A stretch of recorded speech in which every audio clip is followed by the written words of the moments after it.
So part two of day four of your week five training. This is Thursday, and we are still in Cincinnati, Ohio. We're dealing with a lot of crap weather here. They are getting basically a snow and ice mix right now, and most of that is going to freeze tonight. So the drive home is going to be fun. So from here to Pittsburgh, actually, let me show you what's going on here.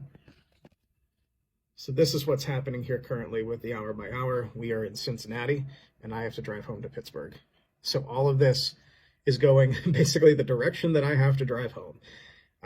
So that being said, like I had mentioned, we didn't do anything outside this week at all. Partially because of schedule, the other portion just because of the crap weather. So there was no switching evaluation at the end of the week. This is going to be just the regular exams.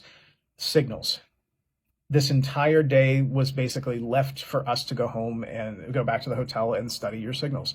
It's the only thing that they won't go through with you in advance. They went through everything else in its entirety so that you could see what the actual test looks like. And again, all those questions are pulled from question marks, so you've seen those questions before. It's nothing new. You just get to see the format of the test. So signals is really the deal. In my opinion, the best way to study your signals is to go through the e-learning that is provided in your email from your training instructor and follow the map of your signals. Number 11 through 14, if you're on Conrail, will be the best education on getting all of your signals correct and understanding why those lights are lit. It's one thing to know what the name of that light is, but knowing why it's actually on will cement that in your head. So most of my day is going to be spent going through the one thing I'm having trouble with, which is dwarf signals. And it's because most of them don't have a signal progression. You just have to memorize them. So there's a couple of them that you have to commit to memory, and I'm just going to spend the day going through that.